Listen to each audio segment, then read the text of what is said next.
வணக்கம். இது லதாவின் கதை நேரம். கதை நேரத்துல இன்னைக்கு நான் படிக்க போற கதை எழுத்து சித்தர் பாலகுமாரன் ஐயா அவர்களுடைய தட்டார பூச்சி. இந்த கதைக்கு போறதுக்கு முன்னாடி அவர் கொடுத்திருக்கிற ஒரு சின்ன முன்னுரையை படிச்சுட்டு அப்புறமா கதைக்குள்ள போலாம். இது சஸ்பென்ஸ் த்ரில்லர் இல்லை, அது இல்லையே இது வேணுமே என்று சகலத்திற்கும் ஆளாய் பறக்கிற புலம்பல் கதை இல்லை. தன்னை வருத்தி கொண்டு தன் வேதனையில் தானே மகிழ்ந்து என் கதி எப்படி ஆச்சு பார் என்கிற நோய் மனத்தவிப்பு இல்லை. மரபு மரபு என்று நாம் சொல்கிறோமே, அதை அம்மா பிள்ளை தம்பி என்று குடும்பம் மொத்தமும் ஒன்றாய் தாண்டி இருக்கிறார்கள். மனித நேயத்திற்காக சட்டத்தை மீறி இருக்கிறார்கள். கருணை காரணமாய் அன்பு மிக கொண்டு யோசனையுடன் ஒரு அக்னி கோட்டையை கடந்திருக்கிறார்கள். நான் விடைபெறும் பொழுது அந்த வயதான அம்மா சொன்னார், தலைக்கு மேல மனுஷாளுக்கு கூற வேணும்தான், பாதுகாப்பு தான், இல்லைன்னு சொல்லல. ஆனா வீட்டு உள்ள புழுங்குச்சுன்னா, வேர்த்து வேர்த்து ஊத்துச்சுன்னா வாசல் தாண்டி வெளியே வந்து படுக்கிறது இல்லையா? அது போலதான் வீடு தப்புன்னு இடிச்சிடல, வெளியே படுக்கிறது பாவம்னு சொல்லல. ஒரு சௌகரியத்துக்காக தானே செய்யறோம். காத்து வேணும் தம்பி மனுஷாளுக்கு. ரொம்ப நேரம் என் செவிப்பறையில் ரீங்கரித்து கொண்டிருந்தது. இது எழுதுகிற நேரம் வரை கதை விடைத்து புத்தியை குடைந்து கொண்டிருந்தது. எழுதி முடித்ததும் அம்மா எப்பேற்பட்ட விடுதலை அப்படி சொல்லியிருக்கார் பாலகுமாரன். இப்ப கதைக்குள்ள போலாமா? சரவணன் பிரசிடென்சி காலேஜ் வாசலில் காத்திருந்தான். அவன் ஆட்டோவில் இருந்து இறங்கி 3 நிமிடம் தான் ஆகியிருந்தது. இறங்கி சுற்றுமுற்றும் பார்த்துவிட்டு மரநிழலில் ஒண்டிக் கொண்டான். நிற்பது தெரியாமல் போய்விடப் போகிறது என்று யோசித்தபடி மறுபடியும் வெயிலுக்கு வந்தான். 3 மணி வெயில் சுளீர் என்று தாக்கியது. எதிர்ப்பக்கம் கடற்கரை மணலை ஒட்டி ஏதோ ஷூட்டிங் ஏற்பாடுகள் நடந்து கொண்டிருந்தன. போய் வேடிக்கை பார்க்கலாமா? வேண்டாம், வந்து விடுவாள். பள்ளியிலிருந்து இறங்கும் முன்பே பன்னீர் மரத்தடியில் ஆளை தேடுவாள். காணவில்லையெனில் சட்டென்று முகம் சுருக்குவாள். இறங்குவதற்குள் கவலைப்படுவாள், பரபரப்பாள். வேண்டாம், வெயிலிலேயே நிற்கலாம். தொலைவில் பஸ் தெரிந்தது. பென்ஸ் வண்டி, அவள் வரும் ரூட். அநேகமா இதுதான் அவள் வரும் பஸ். பஸ் நெருங்கி பெரிதாகி சரக்கென்று இவனை கடந்து பறந்து அவளுடைய பிங்க் புடவை தெரிந்து விட்டது. தலையை குனிந்து அவளும் உள்ளிருந்தபடி இவனை தேடி தெரிந்து கொண்டு பல் தெரிய சிரித்து, அப்பா நேரம் தவறவே மாட்டாள், காக்க வைக்கவே மாட்டாள், கடுகளவு வேதனை தரமாட்டாள். பஸ் எதிர்ப்பக்கம் சற்று தொலைவு போய் நின்றது. அவள் குதித்து இறங்கி புடவை பறக்க, தோல்பை ஊசலாட, கண்ணாடி விளிம்பும் காது கம்மலும் வெயிலில் பளிச்சிட, அத்தனை பளிச்சையும் தோற்கடிக்கும் வெள்ளைப்பல் வரிசை சிரிப்புடன் சாலையை கடந்து வேகமாய் நடந்து மூச்சிறைக்க நெருங்கி, ரொம்ப நேரமா காத்துட்டு இருக்கீங்களா சரவணன்? இல்ல வசந்தா, இப்பதான் வந்தேன். வெயில நிக்கிறீங்களே, நிழல இருக்க கூடாது. பஸ்ல வந்த எனக்கே வேர்த்தூத்துதே. எப்பா வெயில் தான் இப்படி இறக்க வைக்குதோ? வெயில் இல்லை வசந்தா, பதற்றம் தான். என்ன பதற்றம்? சரியா 3 மணிக்கு மாக்கணுமேங்கிற பதற்றம். கொஞ்ச நேரம் மரத்தடியில உட்காரேன், புசு புசுன்றியே. வேணாம், இப்ப சரியாயிடுச்சு, போகலாம். பதட்டம் குறையட்டுமே. பதட்டம் எல்லாம் ஒண்ணும் இல்லைங்க, அதான் பாத்துட்டேனே. இப்ப ஓடணும்னா கூட ரெடி, ஓடுவோமா? நடந்தார்கள். எது வரைக்கும் ஓடுறது? கரை வரைக்கும். மணல்ல ஓடலாமா? வரமாட்டீங்களே, பேண்ட் கலைஞ்சிரும்னு வீங்க, யாரும் பாத்துருவாங்களோன்னு பயம். பயந்தாங்குழி. உனக்கு இன்னைக்கு பைத்தியம் தான் பிடிச்சிருக்கு. 6 மாசம் முன்னாடியே பிடிச்சிருச்சு. அதென்ன 6 மாசம்? உங்களை பார்த்து இன்னையோட 6 மாசம். ஆரம்பிச்சிட்டாப்பா இடிக்கிறதுக்கு. நான் இடிச்சா தாங்குவீங்களா? முழங்கையை தூக்கினான். இடியன் பார்க்கலாம். சட்டென்று வலம் நகர்ந்து அவன் இடுப்பை இலக்கு வைத்து அவள் தாக்க முற்படுகையில் வளைத்து விலகி கொண்டான். இலக்கு தப்பி அவள் மணலில் பொத்தென்று விழுந்தாள். சரவணன், என்னப்பா? நடக்க முடியல, தூக்கிட்டு போங்களேன். விளையாடுறியா? நம்ம சுத்தி ஷூட்டிங்கா நடத்துறாங்க, தூக்கிக்கிட்டு கடலை பார்த்து போக. எழுந்துரு. உங்களுக்கு இரக்கமே கிடையாது சரவணன். அவன் லவ் பண்ற பொண்ண தலையில வச்சு தாங்குறான், மணல்ல தள்ளி விட்டு வேடிக்கை பாக்குறீங்களே. நாங்க தேவமார், அப்படியெல்லாம் பொம்பளைய தலையில தாங்க மாட்டோம். தாங்காத வேற என்ன செய்வீங்களா? நீங்க ஏறி உட்காந்துருவீங்களோ? 2 அடி முன்னால கம்பீரமா மீசையில கைய போட்டுக்கிட்டு போம், பின்னாடி பொம்பளை தலை தூக்காம வருவா. அப்படியா? எங்க நடந்து காட்டுங்க பாக்கலாம்.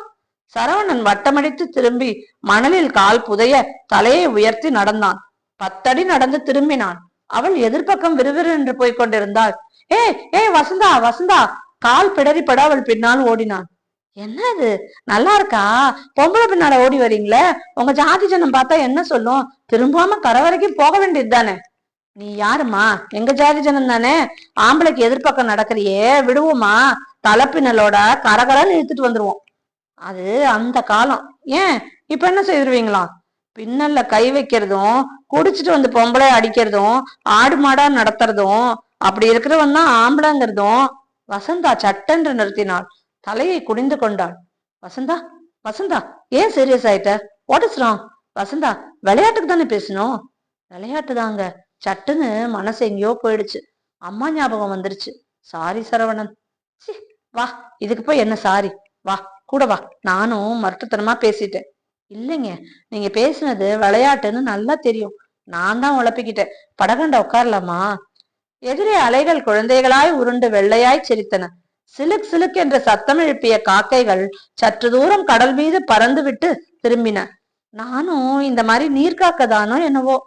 என்ன வசந்தா, கடலை தாண்டுற மாதிரி பறந்து 10 கஜம் தாண்டினும் சரக்குன்னு கரைய பார்க்க வந்துடுற புத்தி தானே என்னவோ. என்ன சொல்ற? நம்ம லவ் பண்றத சொல்றேன். ஒரே இனம். அப்படி இருந்து ஏத்துவாங்களா? மாட்டாங்க. சண்டை வரும், பூசல் வரும், ஓன்னு சத்தம் வரும், அலாலையா ஆளு எகுரும். 2 காக்கையும் கரைய பார்க்க திரும்பும். மண்ணுல தோண்டி எச்சில் தின்னும். என் மேல அவ்வளோ அவநம்பிக்கையா? இல்லைங்க, என் மேல அவநம்பிக்கை. எப்படி எதிர்த்து போராட போறோம்னு தெரியல. வர வாரம் ஊருக்கு போறேன் வசந்தா. அம்மா கிட்ட பேச போறேன். போய் பொண்ணு கேளுன்னு உன் வீட்டுக்கு அனுப்ப போறேன். நல்லதுங்க, நீங்க செய்வீங்கன்னு தெரியும்.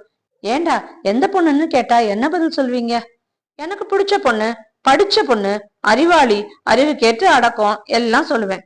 என்னோட படிப்பு தான் சரவணன் என்னோட பெரிய மைனஸ் பாயிண்ட்.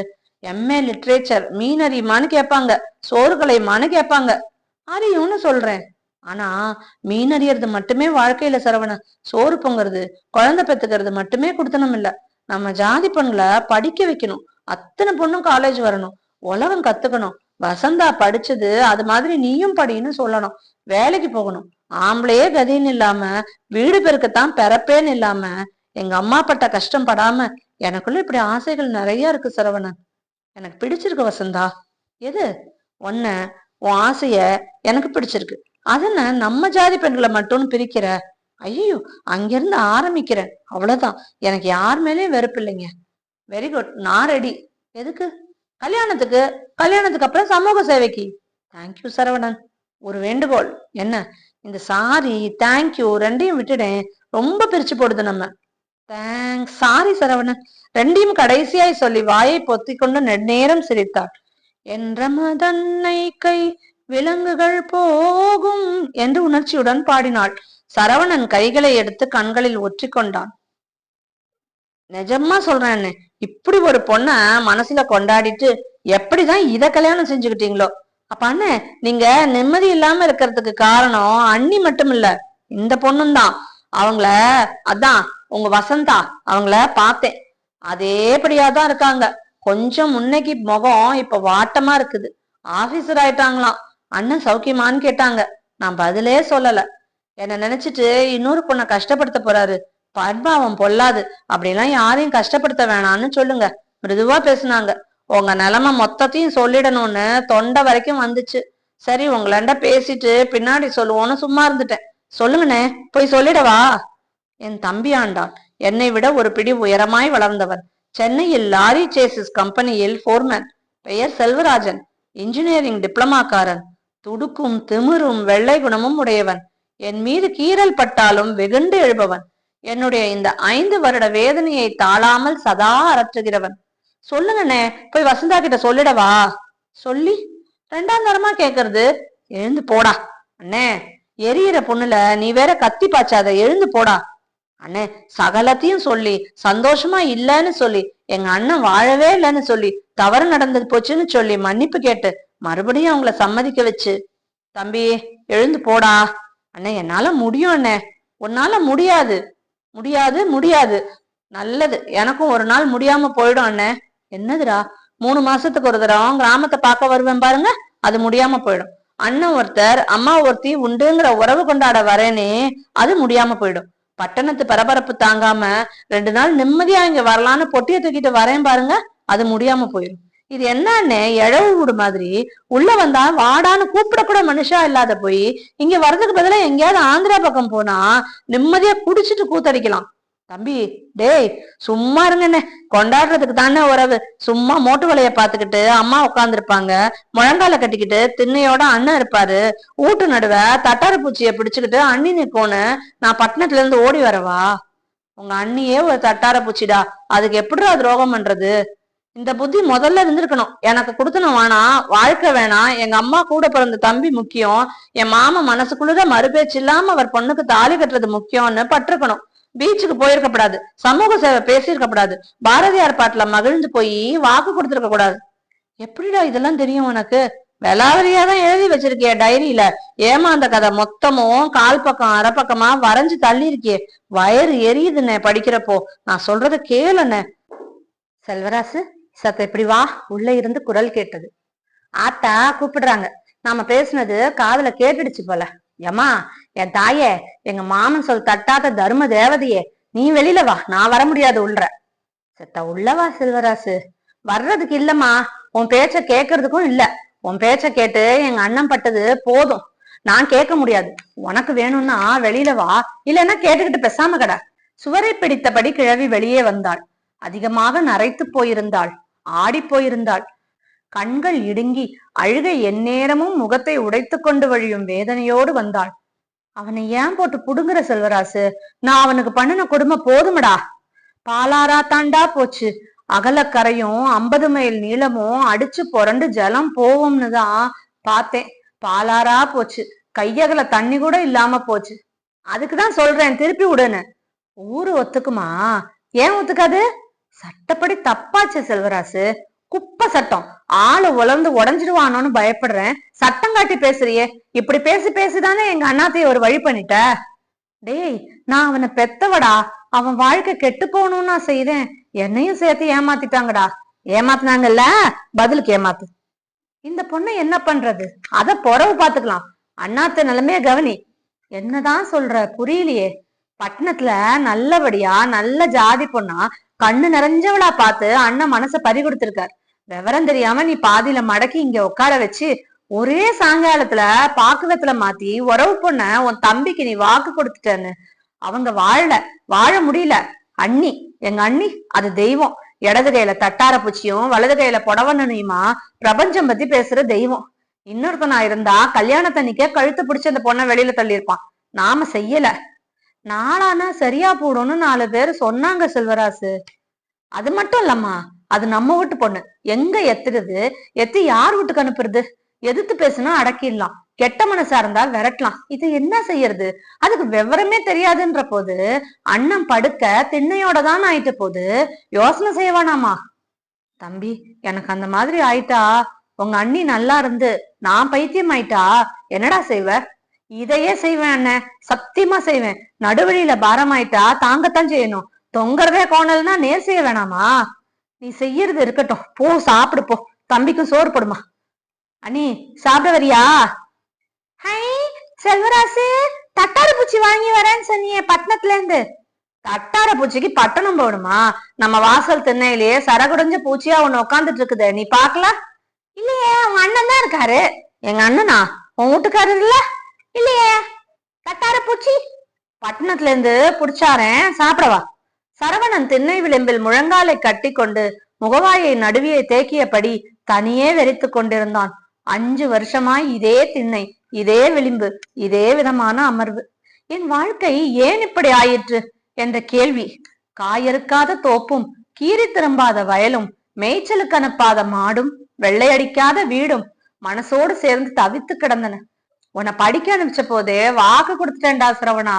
நம்ம சாதி, நம்ம சனம், நம்ம வீட்டு முறை பொண்ணு விட்டு கொடுக்கப்படாதுடா. அத சித்தாடையும் சிரிப்புமா பொண்ணுக்கு ஒரு குறவும் இல்ல.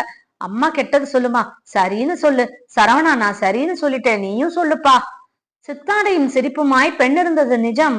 ஆனால் சித்தாடைக்கு அப்புறம் சில பருவங்கள் உண்டு என்பது தெரியாமல் போயிற்று அதற்கு. எதற்கெடுத்தாலும் சிரித்தபடி இருப்பது பழக்கமாய் போயிற்று அதற்கு.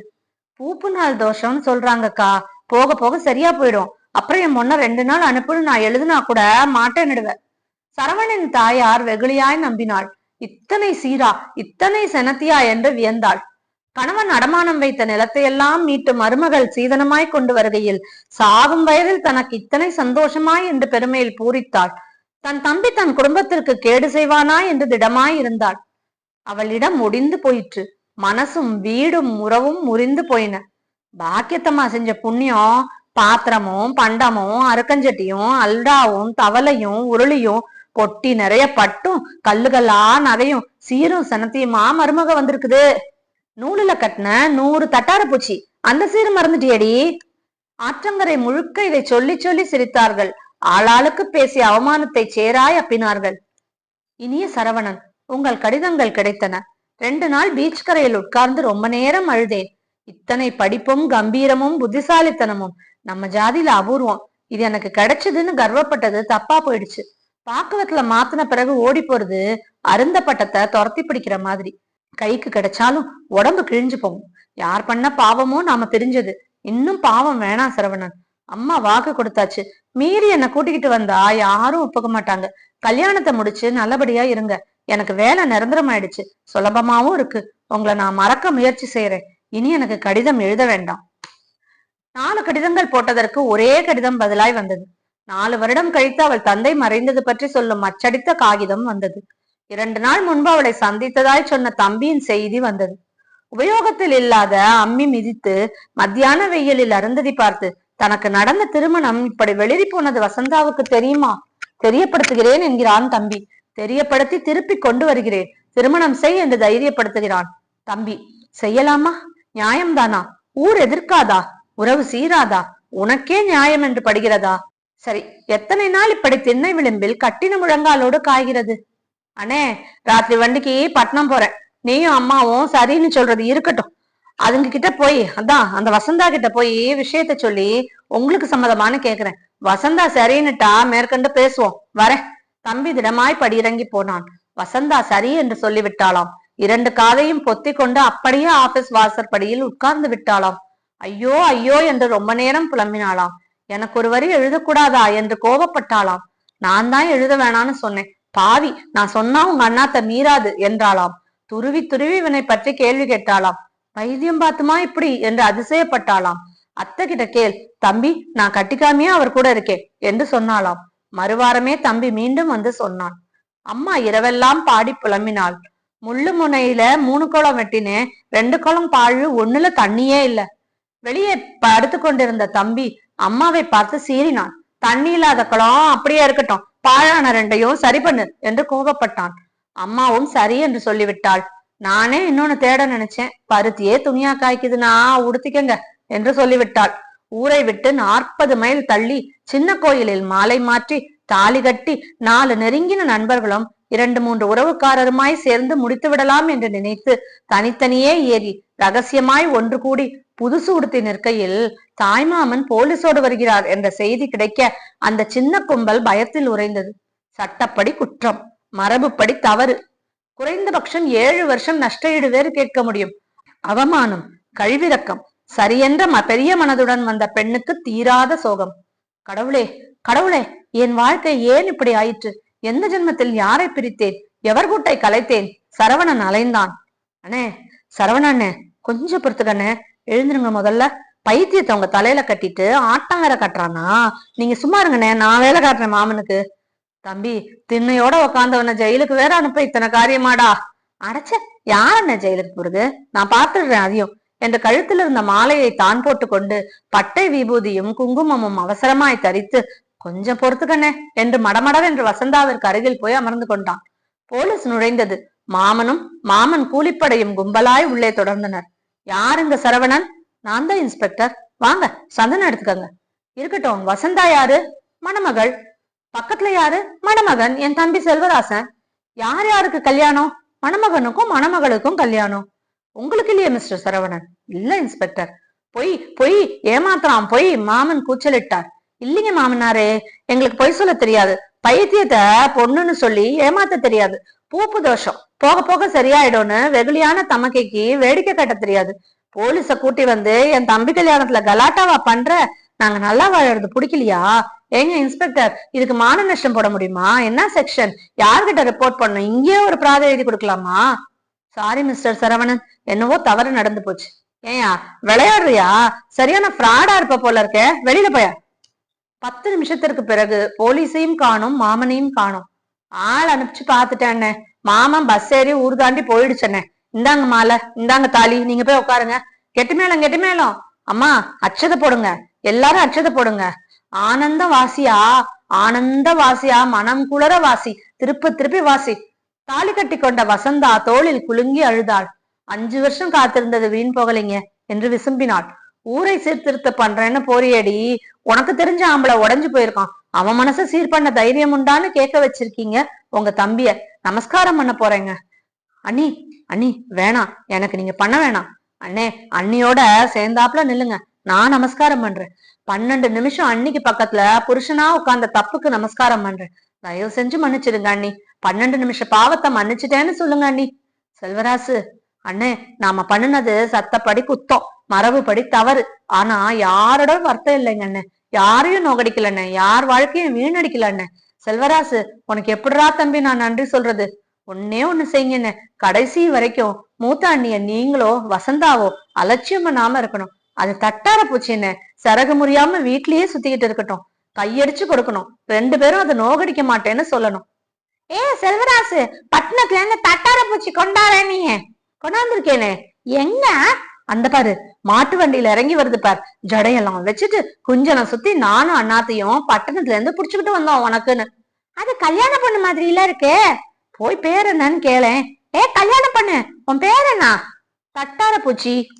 நிஜமாவா? உன்னை எனக்கு பிடிச்சிருக்கு. தட்டார பூச்சி, உனக்கு என்ன பிடிச்சிருக்கா? இதுக்கப்புறமா ஐயா பாலகுமாரன் ஐயா சொல்றாரு, கதை சொன்ன ராமச்சந்திரசேகரன் பஸ் ஸ்டாண்ட் வரைக்கும் வந்தார். சென்னை வருகையில் அவசியம் சந்திக்கிறேன் என்று விடை பெற்றார். பஸ் வயல்களுடைய சீரலுடன் பறந்தது. கிராமம் கிராமமாய் நின்று ஆட்களை இறக்கி ஏற்றி நகர்கிறது. அது மழைக்காலம். தட்டார பூச்சிகள் நிறைய பறந்தன. நீர்க்கரைகளில் 100 கணக்கில் தெரிந்தன. விடியல் உஷ்ணத்தில் பிறந்த இந்த பூச்சிகள் வெயில் உச்சிக்கு வந்ததும் காணாமற் போகும். மிஞ்சி போனால் 6-7 மணி நேரமே வாழும். அந்த அம்மா வசந்தாவை கிராமம் ரொம்ப நல்லா இப்ப வச்சிருக்கு. ஊர்ல பசங்களுக்கு பாட்டு சொல்லி தருது, படிப்பு சொல்லி தருது. ரொம்ப மதிப்புங்க அதுக்கு. ரொம்ப யோசனை பண்ணிதான் பத்திரிகைக்கு எழுதினேன். மனுஷனா இருக்கிறது கொஞ்ச நாள், அதை சிக்கலாக்கிட்டு சட்டம் மரபுன்னு சொல்லி ஆளை முழுங்கடிச்சிட்டா நல்லது இல்லையே. சந்தோஷமா வாழணும், 4 பேரை சந்தோஷப்படுத்தணும். என்னங்க நான் சொல்றது? இவை ராமச்சந்திரசேகரன் வார்த்தைகள். கொஞ்ச நாள் வாழ்க்கை தட்டார பூச்சி வாழ்க்கை. இங்கே யார் தட்டார பூச்சி? அந்த வெகுளி பெண்ணா? சரவணனா? வசந்தாவா? இவர்கள் சந்தோஷத்திற்கு சுத்தி சுத்தி வந்தானே தம்பி செல்வராசு, அவனா? இல்லை நாம் எல்லோருமேயா? எனக்கு புரிந்த மாதிரியும் இருக்கிறது, புரியாத மாதிரியும் இருக்கிறது. உங்களுக்கு? இப்படி கேட்டு இந்த கதையை முடிக்கிறாரு. இந்த கதை உங்களுக்கு பிடிச்சிருந்ததுன்னா என்னோட சேனல்ல லைக் பண்ணுங்க, ஷேர் பண்ணுங்க, சப்ஸ்கிரைப் பண்ணுங்க. மறக்காம அந்த பெல் பட்டனை கிளிக் பண்ணிடுங்க. அப்பதான் நான் போடுற எல்லா கதையும் உங்களுக்கு உடனே கிடைக்கும். இது லதாவின் கதை நேரம். மீண்டும் ஒரு கதையுடன் சந்திப்போம். வணக்கம்.